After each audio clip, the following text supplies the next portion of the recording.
Hi friends, welcome to SAM Institute Daily Current Affairs 2025 February 26. Today current affairs headlines. Andhra, Telangana, DSC prepare అవుతున్న ప్రతి ఒక్కరికి and స్కూలెస్ట్ in ఎడ్జిటి వారికి నాన్న అలాగే ఆంధ్రప్రదేశ్లో వచ్చే నెల మార్చి నెలలో 16,000 పోస్టులతో డిఎస్సి ఉంది. అలాగే తెలంగాణలో కూడా డిఎస్సి రాబోతుందన్న. డిఎస్సిలో విజయం సాధించాలంటే జీకే అండ్ కరెంట్ అఫైర్స్ మీద అవగాహన ఉండాలి. ఎలా ఉండాలి అంటే అవగాహన అన్ని సబ్జెక్టుల మీద మనకి గ్రిప్ ఉండాలన్న. అంటే కరెంట్ అఫైర్స్ వార్తల్లో వస్తే దాని బ్యాక్గ్రౌండ్ తెలుస్తూ ఉండాలి. మనకి డైలీ రెగ్యులర్గా నోట్స్ రాస్తూ ఉండాలి నాన్న. ఈసారి డిఎస్సిలో జాబ్ రావాలి, మన జీవితం మారాలి అంటే జీకే అండ్ కరెంట్ అఫైర్స్ అన్ని సబ్జెక్టులు కూడా చదవాలి. And GK and current affairs neglect చేయొద్దు. గత డిఎస్సిలో ఎవరైనా జాబ్ మిస్ అయింది అంటే జీకే అండ్ కరెంట్ అఫైర్స్లో నాన్న 1 or 2 మార్క్స్ పోయిన వారే. ఈసారి విజయం సాధించాలి. ఒక జాబ్ వస్తే మనం 5 సంవత్సరాల బట్టి ప్రిపేర్ అవుతున్నాం. 5 సంవత్సరాలు బట్టి డిఎస్సి కోసం వెయిట్ చేస్తున్నాం. అవకాశం వచ్చింది, ఈ అవకాశాన్ని మనం నిలబెట్టుకోవాలి నాన్న. ఎస్, ఈసారి నేను డిఎస్సిలో జాబ్ సాధించాలి అనుకోవాలి. సరే, ఈరోజు మనకున్న headlines. First one, Jhumoir Binandini నృత్యము. జమ్మూరు బి నందిని నృత్యం అనేది వార్తలు ఉంది. ఏ సందర్భంగా దీన్ని ప్రదర్శిస్తున్నారు, దీనికి ముఖ్య అతిథిగా ఎవరు వచ్చారని చూద్దాం. Next one, SBI targets net zero by 2055. State Bank of India 2055ను ఏ విధంగా ప్రకటించింది ఇటీవల కాలంలో చూద్దాం. నెక్స్ట్ వన్, భారత్ తొలి ఐఫర్ లూప్ రైలు ట్రాక్ సిద్ధంగా ఉంది అంట. నెక్స్ట్, 10వ తరగతి పరీక్ష 2 సార్లు. 10th క్లాస్ ఎగ్జామ్స్ అనేవి ఎవ్రీ ఇయర్ 1 టైం జరిగేవి. ఈసారి 2026 విద్యా సంవత్సరం నుండి 2 సార్లు జరుగుతాయంట. అలా ఎవరు ప్రకటించారు అంటే CBSE, central board of secondary education వారు ప్రకటించారు నాన్న. నెక్స్ట్ వన్, దశల వారీగా జమలి ఎన్నికల మేలు అంట. భారతదేశంలో జమలి ఎన్నికలు జరగబోతున్నాయి అప్కమింగ్. ఒకే దేశము ఒకే ఎన్నిక అనే పేరుతో 1 నేషన్ 1 ఎలక్షన్. జమలి ఎన్నికలపైన ఇటీవల కాలంలో ఏ కమిటీ వేశారు, ఇవన్నీ మాట్లాడదాం. First one, Jhumoir Binandini నృత్యము. మరి జమూర్ డ్యాన్స్ అంటే గుర్తు రావాల్సింది అస్సాం రాష్ట్రం గుర్తు రావాలి. అస్సాం అంటే ఈశాన్య రాష్ట్రాల్లో ఒక రాష్ట్రం నాన్న. భారతదేశంలో తొలిసారిగా జిఎస్టీ అమల్లోకి వచ్చిన రాష్ట్రము ఏంటి, అస్సాం అని గుర్తు రావాలి. అంబుబాచి మేళా, అంబుబాచి మేళా అంటే గుర్తు రావాల్సింది అస్సాం రాష్ట్రం గుర్తు రావాలన్న. అస్సాం రాష్ట్రం అంటే కజిరంగా నేషనల్ పార్క్ గుర్తు రావాలి.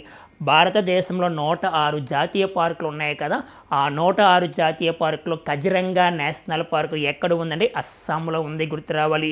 అస్సాంలో కజిరంగా నేషనల్ పార్కు దేనికి ఫేమస్ ఉన్నాయంటే ఖడ్గ మృగాలు, రైనోస్కి ఫేమస్. వరల్డ్ రైనోస్ డే ఎప్పుడు జరుపుకుంటాం, ఎవ్రీ ఇయర్ సెప్టెంబర్ 22 గుర్తు రావాలి. సెప్టెంబర్ 22 అంటే గుర్తు రావాల్సింది భారత రాజ్యాంగంలో ప్రస్తుతం ఎన్ని భాషలు ఉన్నాయి, 22 భాషలు ఉన్నాయి. ఎలా లింక్ చేస్తూ ఉండాలి సబ్జెక్ట్ని. ఇప్పుడు మరి జమూరు బి నందిని డ్యాన్స్ అనేది ఇక్కడ ప్రదర్శించడానికి ముఖ్య కారణం ఏంటి, దీనికి ముఖ్య అతిథిగా ఎవరు వచ్చారంటే మోడీ గారు. అస్సాం రాష్ట్రానికి 2 రోజులు పర్యటనకు వచ్చారు నాన్న. చూద్దాం. అస్సాంలో తేయాకు పరిశ్రమ ప్రారంభమై 200 సంవత్సరాలు పూర్తయిన సందర్భంగా ఇందిరాగాంధీ అథ్లెటిక్స్ స్టేడియంలో అతిపెద్ద నృత్యం ప్రదర్శన. జమూరు డ్యాన్స్ అంటే గుర్తు రావాల్సింది అస్సాం రాష్ట్రం గుర్తు రావాలి నాన్న. ఎందుకు దీన్ని ప్రదర్శించారు అంటే అస్సాంలో తేయాకు పరిశ్రమ ఏర్పాటై 200 సంవత్సరాలు పూర్తయిందంట. దీనికి ముఖ్య అతిథిగా మోడీ గారు వచ్చారు నాన్న. చాలా చాలా ఇంపార్టెంట్. నెక్స్ట్ దాదాపు 9,000 మంది నృత్యకారులు వాద్యకారులు పాల్గొన్నారు అంటే ఈ కార్యక్రమంలో. నెక్స్ట్ జమూర్ అనేది అస్సాం సాంప్రదాయ టీ తెగల నృత్యము. అంటే ఎక్కడ గిరిజనులు ప్రదర్శిస్తూ ఉంటారన్న. అంటే తేయాకు పరిశ్రమ అంటే గుర్తు రావాల్సింది అస్సాం రాష్ట్రం గుర్తుకొస్తుంది కదా. ఇటీవల కాలంలో జమూర్ బి నందిని డ్యాన్స్ ఎక్కడ ప్రదర్శించారు, అస్సాం రాష్ట్రంలో.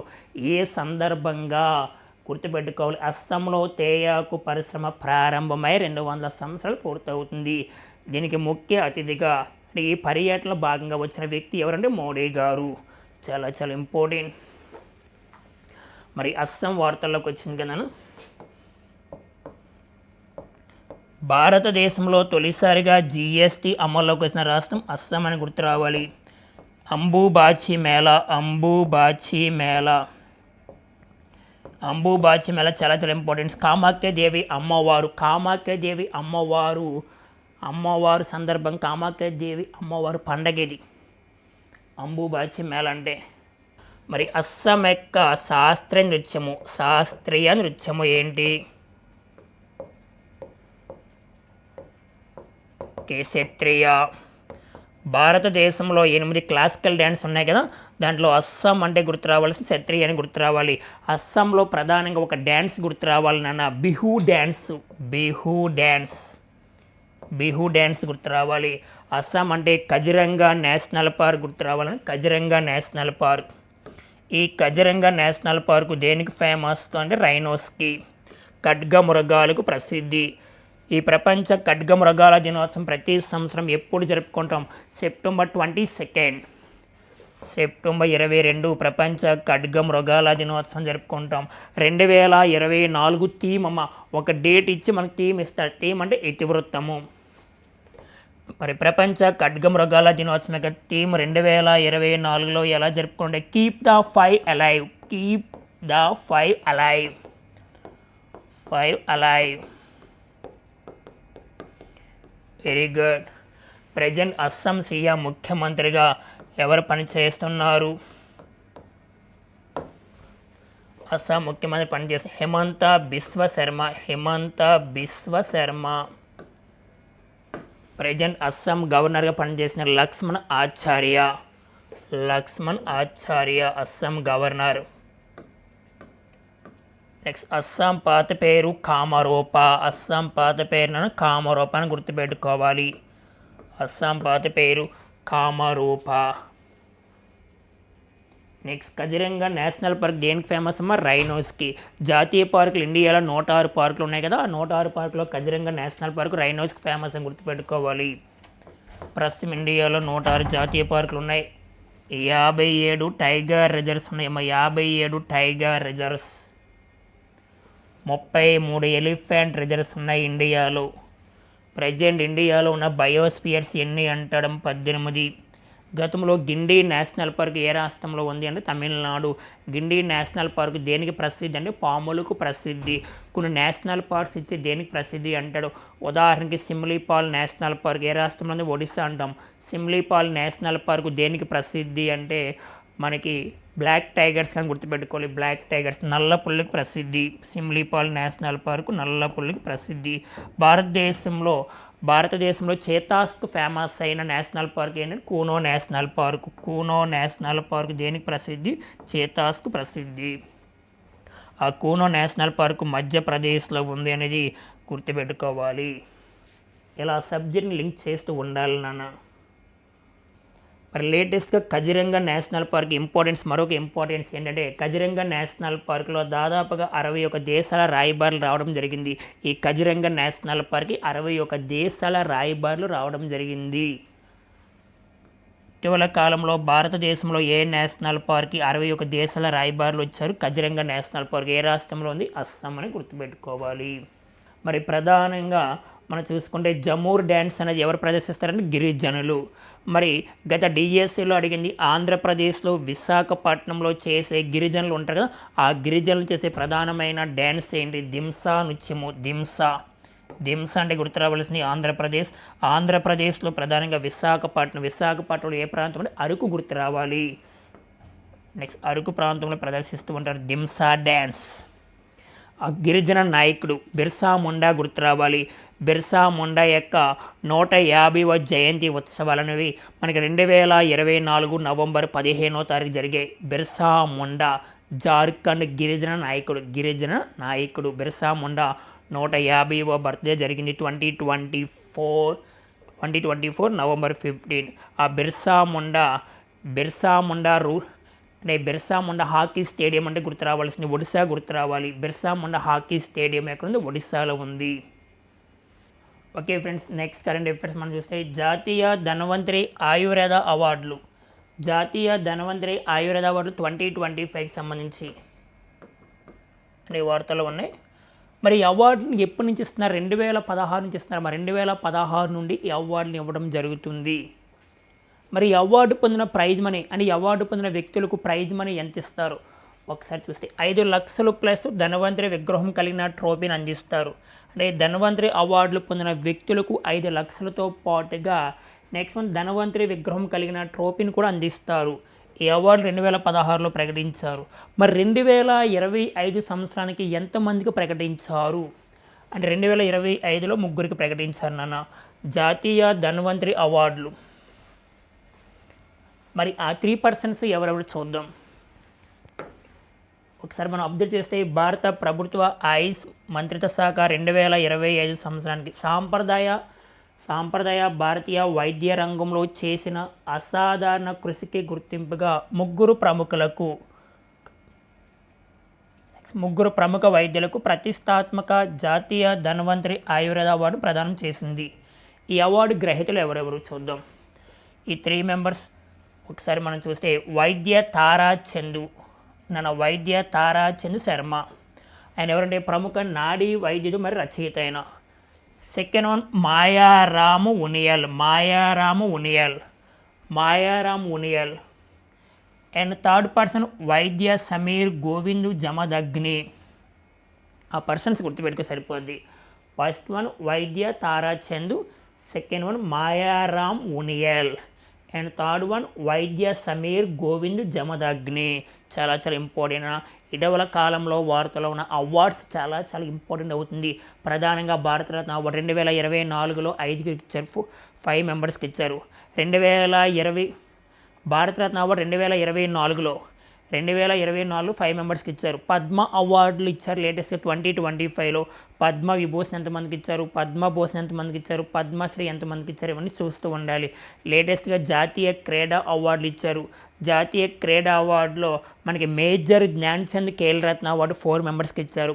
నెక్స్ట్ అర్జున అవార్డు 32 మందికి ఇచ్చారు. ఇలా లింక్ చేస్తూ ఉండాలి సబ్జెక్ట్ని, ఒక్కసారి చెక్ చేస్తూ ఉండాలి మీరు. Next one SBI targets net zero by 2055. అంటే స్టేట్ బ్యాంక్ ఆఫ్ ఇండియా 2055ను ఏ విధంగా ప్రకటించింది అంటే నెట్ జీరో ఎమిషన్స్గా అంటే 0 ఉద్గారాలుగా ప్రకటించింది. ఇటీవల కాలంలో స్టేట్ బ్యాంక్ ఆఫ్ ఇండియా ఏ ఇయర్ని అలా ప్రకటించింది అంటే 2055 సంవత్సరాన్ని ప్రకటించింది. ఇంపార్టెంట్. ఒకసారి మనం చూస్తే చాలా important. SBI sets net zero emissions. Next one SBI chairman Challa Srinivas Setty. మరి ఆయన ప్రకటించారు, స్టేట్ బ్యాంక్ ఆఫ్ ఇండియా చైర్పర్సన్గా ప్రకటించారు. ఇక్కడ మీకు కనిపిస్తుంది SBI targets net zero emissions by 2055 announce by అంటే చైర్మన్ CS చెట్టి గారు ప్రకటించారు. Present State Bank of India చైర్పర్సన్గా ఉన్న వ్యక్తి చల్లా శ్రీనివాస్ చెట్టి.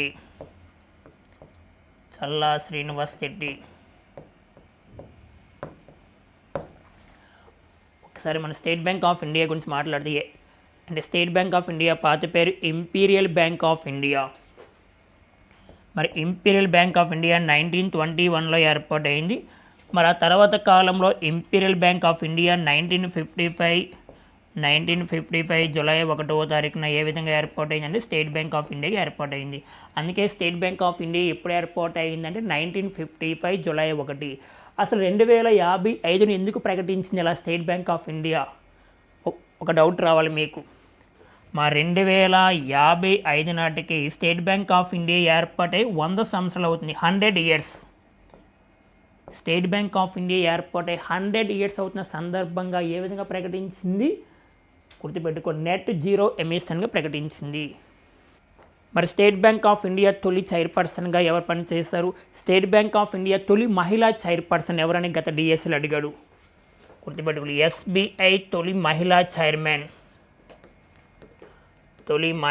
చైర్మన్గా పనిచేసింది ఎవరంటే అరుంధతి భట్టాచార్య. మరి చల్లా శ్రీనివాస్ చెట్టి కన్నా ముందున్న వ్యక్తి దినేష్ కుమార్ ఖారా అని గుర్తుపెట్టుకోవాలి. లేటెస్ట్గా స్టేట్ బ్యాంక్ ఆఫ్ ఇండియా ఒక పథకాన్ని తీసుకొచ్చిందమ్మా, జన నివేశ్ చిప్ పథకము.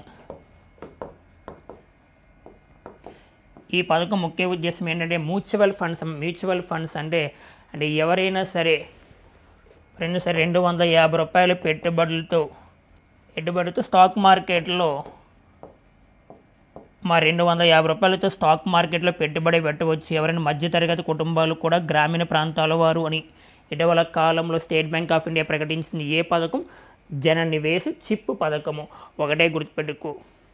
అంటే ఇటీవల కాలంలో జన నివేశ్ చిప్ పథకాన్ని ఎవరు ప్రారంభించారు? స్టేట్ బ్యాంక్ ఆఫ్ ఇండియా ప్రారంభించారు. ప్రజెంట్ ప్రభుత్వ రంగంలో మొత్తం బ్యాంకుల సంఖ్య 12. ఈ 12 బ్యాంకులు అతిపెద్ద బ్యాంక్ ఏంటంటే స్టేట్ బ్యాంక్ ఆఫ్ ఇండియా. మరి స్టేట్ బ్యాంక్ ఆఫ్ ఇండియా 2024లో బెస్ట్ బ్యాంకర్గా గుర్తింపు వచ్చింది. ఓకేనా? మరి State Bank of India last time 2024లో సీనియర్ సిటిజన్స్ కోసము ఒక పథకాన్ని ప్రారంభించింది, అమృత్ కల్లాస్. అమృత్ కల్లాస్ అనే పథకాన్ని ఎవరి కోసం ప్రారంభించిందంటే సీనియర్ సిటిజన్స్ కోసం ఎవరు ప్రారంభించారు? State Bank of India, SBI. మీకు 1935 ఒకటి, 1955, 1956, 1982, 1988 గుర్తు రావాలి. ఎక్కువ సార్లు మోర్ దాన్ టైమ్స్ అడిగాడు. 1935 అంటే ఆర్బీఐ గుర్తు రావాలి, 1955 అంటే ఎస్బీఐ గుర్తు రావాలి, 1956 ఎల్ఐసి గుర్తు రావాలి, 1982 నాబార్డు గుర్తు రావాలి, ఎన్ఏబిఏఆర్డి. 1988 అంటే సెబీ గుర్తు రావాలి. సెబీ అంటే స్టాక్ మార్కెట్ బ్యాంక్. మరి 5 కూడా ఎక్కడ ప్రధాన కార్యాలయాలు ముంబైలో ఉంటాయి. ముంబైలో ఉన్నాయి. మరి ప్రజెంట్ ఆర్బీఐ గవర్నర్గా సంజయ్ మల్హోత్రా పనిచేస్తున్నారు. ఎస్బీఐకి ఎవరు పనిచేస్తున్నారు? చల్లా శ్రీనివాస్ చెట్టి. మరి ఎల్ఐసికి అయితే సిద్ధార్థ మల్హోత్రా పనిచేస్తున్నాడు ఎస్బీఐ చైర్పర్సన్గా. 1955లో ఎస్బీఐ చైర్పర్సన్గా ఎవరు పనిచేస్తున్నారు? చల్లా శ్రీనివాస్ చెట్టి. ఎల్ఐసికి అయితే సిద్ధార్థ మెహంతి. ఎల్ఐసికి సిద్ధార్థ మెహంతి. ఎల్ఐసికి చైర్పర్సన్ సిద్ధార్థ మెహంతి. నాబార్డుకి అయితే కేవీ సాజీ. మరి సెబీకి చైర్పర్సన్గా పనిచేసిన వ్యక్తి మాధవపురి బచ్ గారు పనిచేస్తున్నారు. Okay friends, next current affairs. Bharat తొలి హైపర్ లూప్ రైలు ట్రాక్ సిద్ధము. భారతదేశంలో తొలి హైపర్ లూప్ రైలు ట్రాక్ సిద్ధంగానే ఉన్న చెప్పింది. అయితే ఇక్కడ మనం గుర్తుపెట్టుకోవాల్సింది, హైపర్ లూప్ అనే హై స్పీడ్ రవాణా వ్యవస్థని 2012-13 సంవత్సరంలో ఎవరు ప్రవేశపెట్టారంటే మనకి టెస్లా CEO ఎలాన్ మస్క్ గారు ప్రవేశపెట్టారు. 2012-13 సంవత్సరంలోనే దీని ప్రతిపాదన ప్రవేశపెట్టింది ఎవరండి? Elon Musk, Tesla CEO. ఇప్పుడు మన భారతదేశంలో కూడా రాబోతుంది. చూసుకోవాలి. హై స్పీడ్ రైలు అంటే ఈ విధంగా ఉంటుందమ్మా. దానికి ట్రాక్ దాదాపుగా 422 మీటర్ల ట్రాక్ను ఆవిష్కరించిన ఐఐటి మద్రాస్. అంటే ఇండియన్ రైల్వేస్ వారు ఎవరితో ఒప్పందం చేసుకున్నారు? ఐఐటి మద్రాస్. భారతదేశంలో తొలి హైపర్ లూప్ రైల్ ట్రాక్ సిద్ధానికి ఇటీవల కాలంలో భారతీయ రైల్వే వారు ఎవరితో ఒప్పందం చేసుకున్నారంటే ఐఐటి మద్రాస్ అని గుర్తుపెట్టుకోవాలి. మరి ఎక్కడి నుంచి ఎంతవరకు ప్రారంభిస్తున్నారు అంటే చాలా తక్కువ సమయంలో, జస్ట్ 30 నిమిషాల్లో 350 కిలోమీటర్ దూరంలో రావచ్చు. 350 కిలోమీటర్ ప్రయాణం చేయవచ్చు. Just 30 minutes. ఎక్కడి నుంచి ఎంతవరకు అంటే ఢిల్లీ నుంచి జైపూర్ వరకు దాదాపు 350 కిలోమీటర్ దూరాన్ని కేవలం 30 నిమిషాల లోపే చేరుకోవచ్చు. భారతీయ రైల్వే మరియు ఐఐటి మద్రాస్ మధ్య ఒప్పందం జరిగింది. నెక్స్ట్, హైపర్ లూప్ రైలు ట్యూబ్ వాక్యూమ్ ద్వారా మ్యాగ్నెటిక్ టెక్నాలజీ ఆధారంగా నడిసే అత్యంత వేగమైన రైలు నాన్న.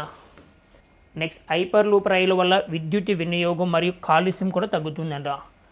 ఈ భారతదేశంలో తొలిసారిగా హైపర్ లూప్ రైలు వల్ల విద్యుత్ వినియోగం మరియు కాలుష్యం కూడా తగ్గుతుంది అనేది చెప్పడం జరుగుతుంది. మరి ఎవరు ప్రకటించారు అంటే మనకి ప్రస్తుతం రైల్వే శాఖ మంత్రిగా ఉన్న అశ్విని వైష్ణవ్ గారు ప్రకటించారు. ప్రస్తుతం రైల్వే శాఖ మంత్రి అశ్విని వైష్ణవ్ గారు. ప్రస్తుతం రైల్వే సీఈఓగా ఉన్న వ్యక్తి అంటే సీఈఓ లేదా చైర్పర్సన్గా ఉన్న వ్యక్తి ఎవరంటే సతీష్ కుమార్. ప్రస్తుతం రైల్వే సీఈఓ లేదా చైర్పర్సన్గా సతీష్ కుమార్ గారు. ఈయన 47th పర్సన్. భారతీయ రైల్వే 1853 ఏప్రిల్ 16వ తారీఖున ఏర్పాటైంది. అంటే 400 మంది ప్రయాణికులతో తొలి రైల్వే ఏర్పాటైందన ముంబై టు థానే. ప్రస్తుతం భారతదేశంలో ఉన్న రైల్వే జోన్స్ మొత్తం 18 ఉన్నాయని గుర్తుపెట్టుకోవాలి. 18. భారతీయ రైల్వే అన్ని విధాలుగా డెవలప్మెంట్ అవుతుంది. ఇటీవల కాలంలో మనకి వందే భారత్ అంటాం. వందే భారత్ 2019 ఫిబ్రవరి 15వ తారీఖున వందే భారత్ ట్రైన్ స్టార్ట్ అయింది. మరి వందే భారత్ ట్రైన్స్ని ఎవరు తయారు చేస్తున్నారంటే చెన్నై హెడ్ క్వార్టర్గా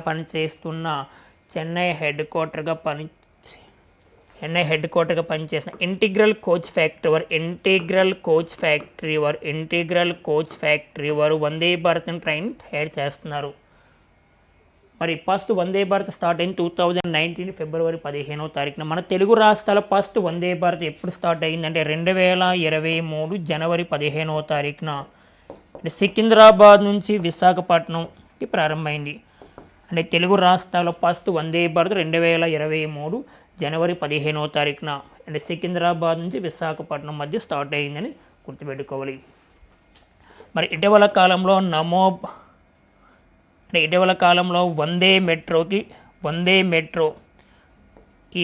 మెట్రో సేవలు ప్రారంభమయ్యాయి. ఎప్పుడమ్మా 2024 సెప్టెంబర్లో ప్రారంభమయ్యాయి. ఎక్కడ అంటే మనకి గుజరాత్లో అహ్మదాబాద్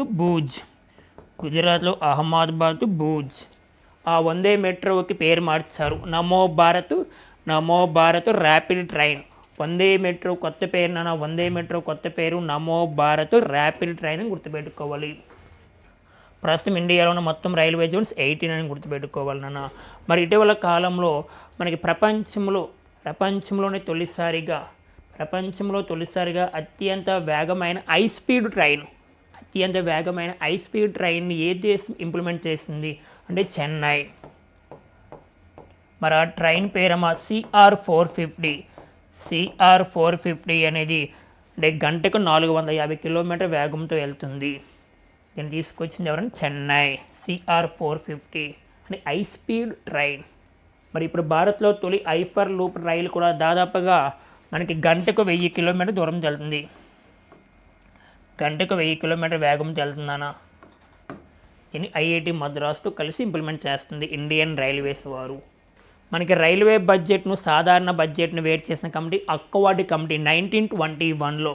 మరి అక్వాడ్ కమిటీ సిఫార్సుల మేరకు భారతదేశంలో తొలి రైల్వే బడ్జెట్ ఏ ఇయర్లో ఏర్పాటైందంటే 1924లో ప్రవేశపెట్టి ఫస్ట్ రైల్వే బడ్జెట్.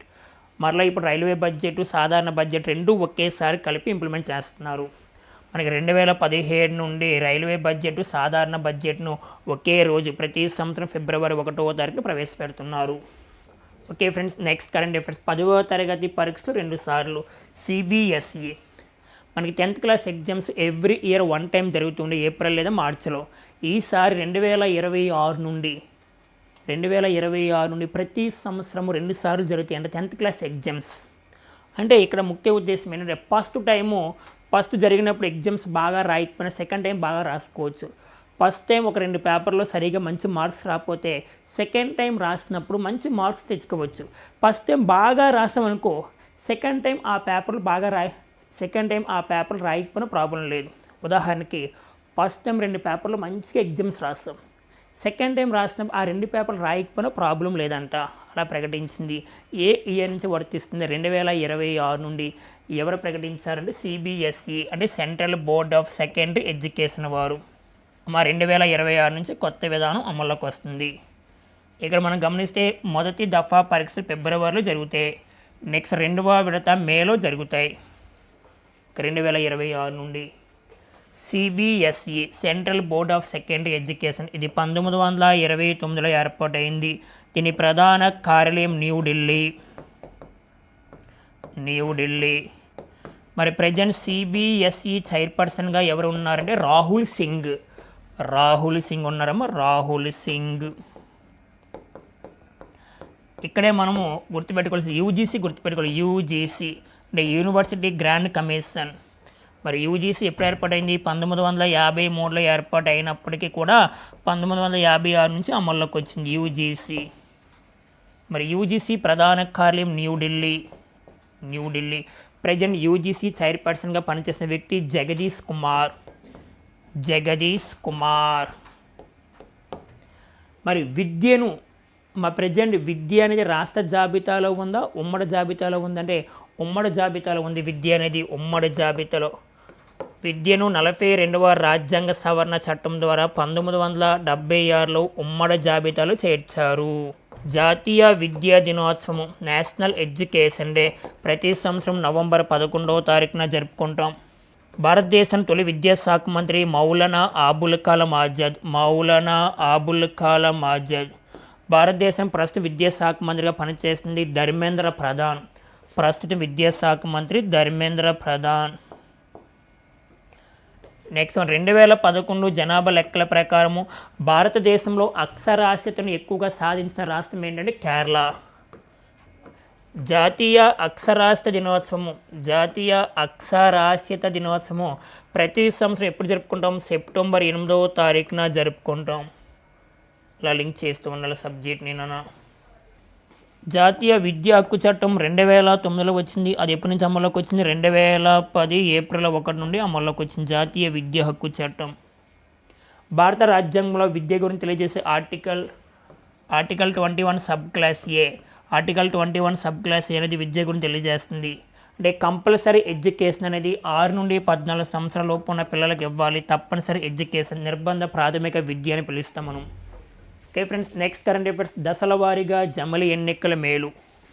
జమిలి ఎన్నికలు అంటే భారతదేశంలో ఒకేసారి 1 నేషన్ 1 ఎలక్షన్, దేశం మొత్తం మీద ఒకేసారి ఎలక్షన్ జరగాలనే ఉద్దేశంతో లేటెస్ట్గా మరలా దశల వారీగా జమిలి ఎన్నికల మేలు అనేది వార్తల్లో రావడం జరిగింది నాన్న.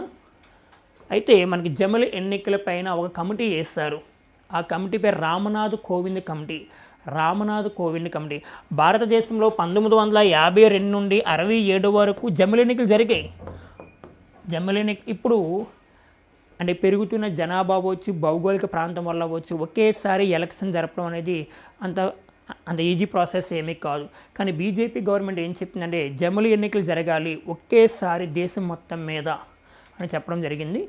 దానిపైన ఒక కమిటీ కూడా వేస్తారు. అంటే జమిలి ఎన్నికల బిల్లు అంటే ప్రధానంగా జమిలి ఎన్నికల యొక్క బిల్లును పరిశీలించడానికి ఒక కమిటీ నియమించారు లేటెస్ట్గా. దాన్నే జేపీసీ అంటాం. జేపీసీ అంటే జాయింట్ పార్లమెంట్ కమిటీ.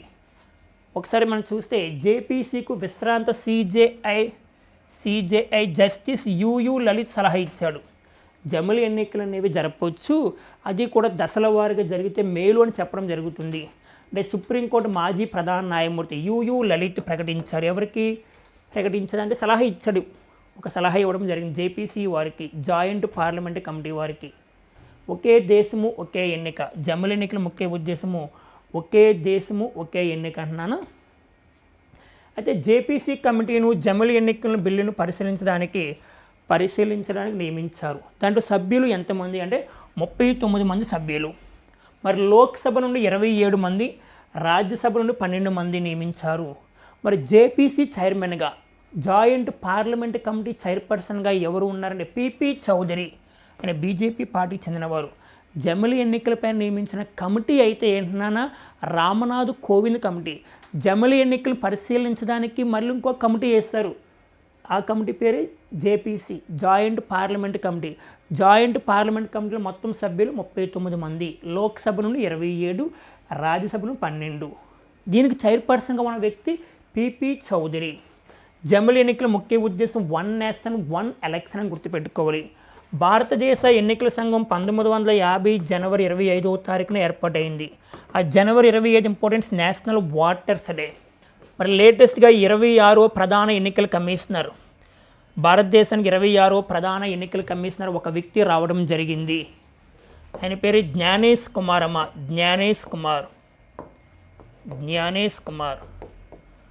భారతదేశ ఎన్నికల సంఘంలో 3 ఉంటారమ్మ ఎన్నికల కమిషనర్లు, మొత్తం 3 మెంబర్స్.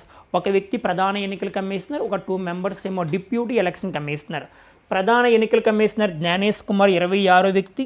మరి ప్రజెంట్ డిప్యూటీ ఎలక్షన్ కమిషనర్గా పనిచేసిన వ్యక్తులు చూసుకుంటే మనకి వివేక్ జోషి,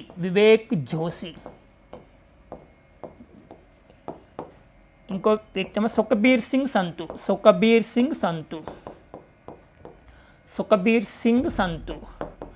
ప్రస్తుతం కేంద్ర ఎన్నికల కమిషనర్గా 3 మెంబర్స్. ఒక వ్యక్తి జ్ఞానేష్ కుమారు, మరొక వ్యక్తి వివేక్ జోషి, మరొక వ్యక్తి సుఖబీర్ సింగ్ సంతు అని గుర్తుపెట్టుకోవాలి. నెక్స్ట్ వన్, అంతర్జాతీయ బుక్కర్ ప్రైజ్ రేస్లో హాట్ ల్యాంప్ అంట. బుక్కర్ ప్రైజ్, మరి బుక్కర్ ప్రైజ్ నెక్స్ట్ వన్ అంతర్జాతీయ బుక్కర్ ప్రైజ్ అంటున్నాం కదా. బుక్కర్ ప్రైజ్కి అంతర్జాతీయ బుక్కర్ ప్రైజ్కి తేడా చెప్తా. బుక్కర్ ప్రైజ్ని 1969లో ప్రారంభించారు. అంతర్జాతీయ బుక్కర్ ప్రైజ్ అయితే మనకి 2005లో ప్రారంభించారు. బుక్కర్ ప్రైజ్ ఇవ్వాలంటే ఒక నవల రాసి ఉండాలి, అది కూడా ఇంగ్లీష్లో రాసి ఉండాలమ్మా నవల, బుక్కర్ ప్రైజ్ గ్రహీతలకు. మరి అంతర్జాతీయ బుక్కర్ ప్రైజ్ అయితే నెక్స్ట్ అనువాదం చేస్తూ ఉండాలి. ఒక భాషలో ఏ భాషలో రాసినా ప్రాబ్లం లేదు, కానీ తప్పనిసరిగా ఏ భాషలో అనువాదం చేయాలి అంటే మాత్రం ఇంగ్లీష్లో అనువాదం చేయాలి, ఇంగ్లీష్లో ఆ బుక్ని అనువాదం చేయాలి. ఇప్పుడు మనకు కావాల్సింది అంతర్జాతీయ బుక్కర్ ప్రైజ్. ఇక్కడ ఫస్ట్ నువ్వు ఏ భాషలో రాసినా ప్రాబ్లం లేదు, ఈ రాసిన బుక్ని తప్పనిసరిగా ఇంగ్లీష్లో అనువాదం చేయాలి. అంటే ఒక వ్యక్తి రాస్తాడు, ఇంకొక వ్యక్తి అనువాదం చేస్తాడు, అలాంటి వ్యక్తిని అంతర్జాతీయ బుక్కర్ ప్రైజ్ అంటాం. ఈ బుక్కర్ ప్రైజ్ 2005లో ప్రారంభించాం. ఈ award prize money 50,000 pounds, 50,000 pounds నాన్న గుర్తుపెట్టుకోవాలి. మరి 2025 సంవత్సరానికి కన్నడ రచయిత, సామాజిక కార్యకర్త, న్యాయవాది బాను ముస్తక్ రాసిన చిన్న కథల సంకలనం హాట్ టు ల్యాంప్ ఎంపికయింది. ఈ అవార్డు గ్రహీతలకు ఎప్పుడు ఇస్తారు? 2025 మేలో ఇస్తారు. అలా మన ఇండియా నుండి ఒక వ్యక్తి ఎంపికయ్యాడు, ఇంకా వ్యక్తికి అవార్డు ఇవ్వలేదు, జస్ట్ ఎంపికయ్యాడు. మరి హాట్ టు ల్యాంప్ను ఆంగ్లంలోకి అనువాదించింది ఒక వ్యక్తి రాస్తే ఇంకొక వ్యక్తి అనువాదం చేస్తాడు. ఏ భాషలో? ఆంగ్ల భాషలో. దీపా బస్తి అనువాదించారు. ఏ బుక్నైనా? Heart lamp. దక్షిణ భారతదేశంలోని ముస్లిం సామాజిక వర్గానికి చెందిన 12 కథల సంపుటమే హాట్ ల్యాంప్ అంట. మరి ఇటీవల కాలంలో వార్తలో ఉన్న అవార్డ్స్ ఏమైనా ఉన్నాయా చూస్తూ ఉండాలి. మనకి 2024లో పద్మ అవార్డు ఎంతమందికి ఇచ్చారు, 2024లో భారతరత్న ఎంతమందికి ఇచ్చారు, లింక్ చేస్తూ ఉండాలి సబ్జెక్ట్ని. నెక్స్ట్ అంతర్జాతీయ బుక్కర్ ప్రైజ్ వార్తల్లో ఉంది. ఏ బుక్ అంటే హాట్ ల్యాంప్, మన ఇండియన్ బుక్ అని గుర్తుపెట్టుకో. ఒకవేళ అదృష్టం బాగుంటే 2025 మేలో మనకి అవార్డు వస్తుంది. మరి 2024లో బుక్కర్ ప్రైజ్ అంటాం కదా. బుక్కర్ ప్రైజ్ అనేది 1969లో స్టార్ట్ చేశారు. బుక్కర్ ప్రైజ్ అయితే 2024లో ఎవరికి వచ్చింది? సమంతా హార్వేకి వచ్చింది. సమంతా హార్వే రాసిన బుక్ ఆర్బిటల్ అని బుక్ రాసింది సమంతా హార్వే. బుక్కర్ ప్రైజ్ వేరు, నెక్స్ట్ అంతర్జాతీయ బుక్కర్ ప్రైజ్ వేరు నాన్న. అరే ఈరోజు కరెంట్ అఫైర్స్లో ఉన్న మనం గత ప్రశ్నలు చూద్దాం. ఫస్ట్ వన్, SBI తొలి మహిళా చైర్మన్గా ఎవరు పనిచేశారు అంటే స్టేట్ బ్యాంక్ ఆఫ్ ఇండియా. భారతదేశంలో వాణిజ్య బ్యాంకులు 12 ఉంటాయి. ఈ 12 వాణిజ్య బ్యాంకులు అతిపెద్ద బ్యాంకు SBI. SBIని 1955 జూలై 1వ తారీఖున ఏర్పాటు చేస్తాం. SBI ప్రధాన కార్యాలయం ముంబై అని పిలవాలి. మరి SBIకి ప్రెసిడెంట్ చైర్పర్సన్గా పనిచేస్తుంది ఎవరు? చల్లా శ్రీనివాసులు శెట్టి అని గుర్తుపెట్టుకోవాలి. వాడేవాడు క్వశ్చన్, తొలి మహిళా chairperson. Option 1 Arundhati Bhattacharya, option 2 Jayavarma Sinha, option 3 ప్రీతి సుదన్, ఆప్షన్ 4 జయంతి పట్నాయక్ ఇచ్చాడు. This is right answer, Arundhati Bhattacharya. మరి జయవర్మ సిన్హా ఎవరంటే తొలి మహిళా చైర్పర్సన్. దేనికి? జయవర్మ సిన్హా తొలి మహిళా చైర్పర్సన్ దేనికనొచ్చు? రైల్వే బోర్డుకి. Next one, Preeti Sudan UPSC తొలి చైర్పర్సన్, UPSC తొలి మహిళా చైర్పర్సన్. అంటే UPSC అంటే union public service commission.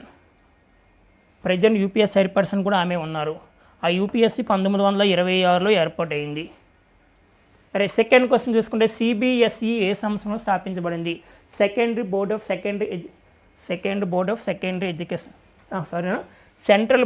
Secondary education. CBSE అంటే central board of secondary education. ఏ సంవత్సరంలో స్థాపించారు? 1956 అన్నాడు, 1953 అన్నాడు, 1929 అన్నాడు, 1961. సిబిఎస్ఈ అంటే 1929 ఆన్సర్ గుర్తు రావాలి. Option third. 1956 అంటే మనకి యూజీసీ గుర్తు రావాలి, అంటే యూనివర్సిటీ గ్రాండ్ కమిషన్. 1961లో అర్జున్ అవార్డును ప్రారంభించారు. 1961లో జ్ఞానపీఠ అవార్డును ప్రారంభించారు. ఆ 1961లోనే మనకి అంతరిక్ష రంగంలో అడుగుపెట్టిన తొలి వ్యక్తి యూరీ గగరిన్. 1961 ఏప్రిల్ 12 అడుగుపెట్టాడు. ఇలా లింక్ చేస్తున్న సబ్జెక్ట్ని. నెక్స్ట్ వన్ థర్డ్ క్వశ్చన్, అంతర్జాతీయ బొక్కర ప్రైజ్ను ఏ సంవత్సరం ప్రారంభించారు? బొక్కర ప్రైజ్ అన్నాడు 1969. ఇదైతే ఓన్లీ బొక్కర ప్రైజ్, దీన్ని మ్యాన్ బొక్కర ప్రైజ్ అంటాం. నెక్స్ట్ 1986 అన్నాడు. 1986 అంటే ఇందిరాగాంధీ శాంతి అవార్డును ప్రారంభించారు. అదే ఇయర్లో వరల్డ్ ఫుడ్ ప్రైజ్ వచ్చింది. అదే ఇయర్లో ప్రపంచ పర్యావరణ చట్టం వచ్చింది. ఇలా లింక్ చేస్తూ ఉండాలి. మనకు ఆన్సర్ ఏంటంటే ఆప్షన్ థర్డ్ 2005. ఆ 2005లో స్టాక్ జీకే పరంగా చూసుకుంటే గృహహింస చట్టం వచ్చింది. ఆ 2005లోనే జాతీయ ఉపాధి హామీ చట్టం వచ్చింది, గ్యారంటీ ఎంప్లాయ్మెంట్ స్కీమ్ యాక్ట్. ఈ 2005లోనే NDMA యాక్ట్ వచ్చింది. NDMA act national disaster management act అంటాం. దాని తెలుగులో జాతీయ విపత్తు చట్టం అని పిలుస్తారు. జాతీయ విపత్తు చట్టము. మనకు IMD అంటే భారత వాతావరణ సంస్థ. ఈ భారత వాతావరణ సంస్థ ఏర్పడే 2025 జనవరి 15 నాటికి ఈసారి గ్యారెంటీకి ఎగ్జామ్లో వస్తుంది. ఈ క్వశ్చన్, భారత వాతావరణ సంస్థ ఏర్పడే 2025 జనవరి 15 నాటికి ఎన్ని సంవత్సరాలు అవుతుంది? 150 ఇయర్స్, 150 సంవత్సరాలు అవుతుందానా? ఓకే ఫ్రెండ్స్, ఈరోజు మనకున్న current affairs. All the best.